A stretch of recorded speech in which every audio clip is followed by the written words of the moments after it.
রাত বাজে ৩টা, মাত্র একটা ক্লায়েন্টের কাজ ডেলিভারি করলাম। তো ভিডিওটা এই জন্যই করতেছি যে একজন মানুষ যদি রেগুলার ৮ থেকে ১০ ঘন্টা কাজ করে এটা কিন্তু তার জন্য এনাফ।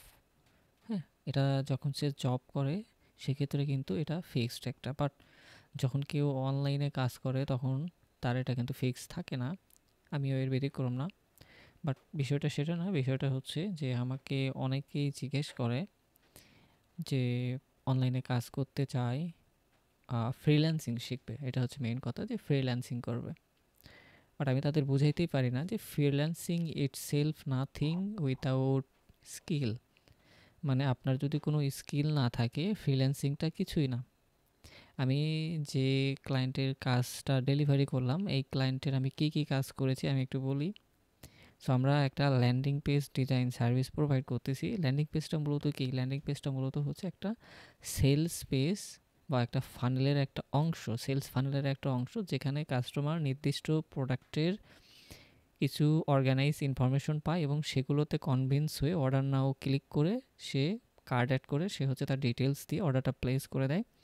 অ্যান্ড যে প্রতিষ্ঠান বা যে ব্যক্তি ওই প্রোডাক্টটা সেল করতেছে তার মেসেজে কাস্টমারকে কনভিন্স করা এবং অর্ডার নেওয়ার যে প্যারাটা থাকে এই প্যারাটা আর থাকে না। So in the mean time আমার কতগুলো কাজ করা লাগে আমি একটু বলি। আমরা হচ্ছে ল্যান্ডিং পেজ ডিজাইন যে সার্ভিসটা আছে এটার সাথে আমরা কন্টেন্ট অপটিমাইজেশন একটা সার্ভিস, এটা আমরা ফ্রিতেই দিচ্ছি। কাস্টমার যদি অলরেডি তার এক্সিস্টিং কোনো কন্টেন্ট থাকে বা ল্যান্ডিং পেজ থাকে সেটার অপটিমাইজ আমরা করি। আর যারা একদম নিউ তাদের ক্ষেত্রে দেখেন আমরা কিভাবে কাজ করি, পুরো ফানেলের কাজটা আমরা করি। যেমন ম্যাক্সিমাম আমি যখন হচ্ছে কাস্টমার আমাকে অ্যাপ্রোচ করে যে তাদের ল্যান্ডিং পেজটা প্রয়োজন, তখন আমি জিজ্ঞেস করি যে আমরা এরকম যে তার বিজনেস কি অলরেডি রানিং আছে কি না বা সে কীরকম প্রবলেম ফেস করতেছে। তো ম্যাক্সিমাম ক্ষেত্রে কাস্টমার যেটা বলে সেটা হচ্ছে যে তাদের বিজনেস একেবারে নতুন, কোনোভাবে একটা ফেসবুক পেজ খুলেছে, ফেসবুক পেজটা অপটিমাইজ করা নাই বা ফেসবুক পেজটাও সেট আপ করা নাই। তো সেই ক্ষেত্রে ফেসবুক পেজটাকে ব্র্যান্ডিং করতে হয়, বেশ কিছু কন্টেন্ট সেখানে দিতে হয়। এই কন্টেন্টের মধ্যে কিছু ইমেজ থাকে যেটাকে গ্রাফিক্স ডিজাইন করতে হয়, দেন হচ্ছে কিছু ভিডিও করতে হয়, ভিডিও এডিটিং করতে হয়। সো দুইটা পার্ট কিন্তু এখানে চলে গেল। অ্যান্ড বেসিক সোশ্যাল মিডিয়া ম্যানেজমেন্টের যে বিষয়টা থাকে সেখানে হচ্ছে সোশ্যাল মিডিয়ার সেট আপের একটা অংশ থাকে। তো 3টা জব এখানে গেল। অ্যান্ড এই বিষয়গুলো নিয়ে যখন আমি কাস্টমারের সাথে কথা বলি সেটা কিন্তু একটা কমিউনিকেশন বা একটা কাস্টমার সাপোর্ট বা সেলসের মধ্যে একটা পড়ে। সো এটা কিন্তু তাহলে 4টা পার্ট আমার চলে গেল। এরপর আসে হচ্ছে আমার ল্যান্ডিং পেজ ডিজাইন পার্টটা। সো ল্যান্ডিং পেজ ডিজাইন করতে গিয়েও সেম আমার কন্টেন্ট প্রয়োজন হচ্ছে, তার মানে একজন কন্টেন্ট রাইটিং বা কন্টেন্ট রাইটার বা মার্কেটার যে এটা করে করুক।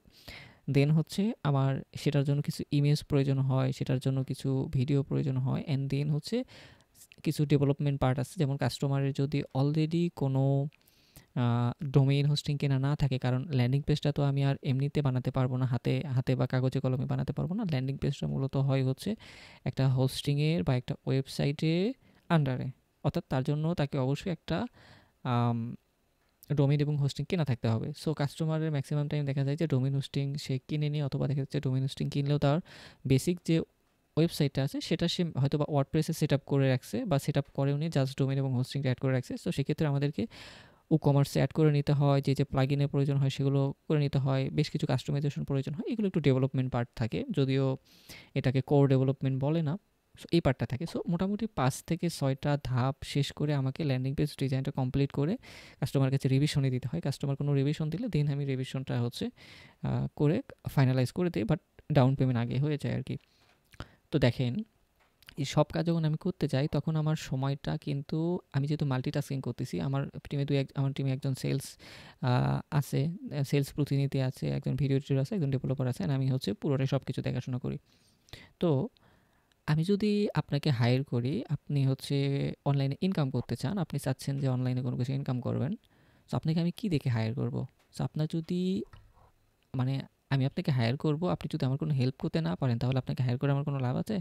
তো ম্যাক্সিমাম যারা প্রশ্ন করেন তাদের ম্যাক্সিমামের দেখা যাচ্ছে হয়তো বা কোনোভাবে একটা ল্যাপটপ আছে, অ্যান্ড অনেকের দেখা যায় যে ল্যাপটপ নেই বা কম্পিউটার পরের হিসাব। সো আপনার যদি এই জিনিসটা না থাকে, আপনি যদি এই বিষয়গুলো না জানেন, এগুলো কিন্তু কমন একটা বিষয়।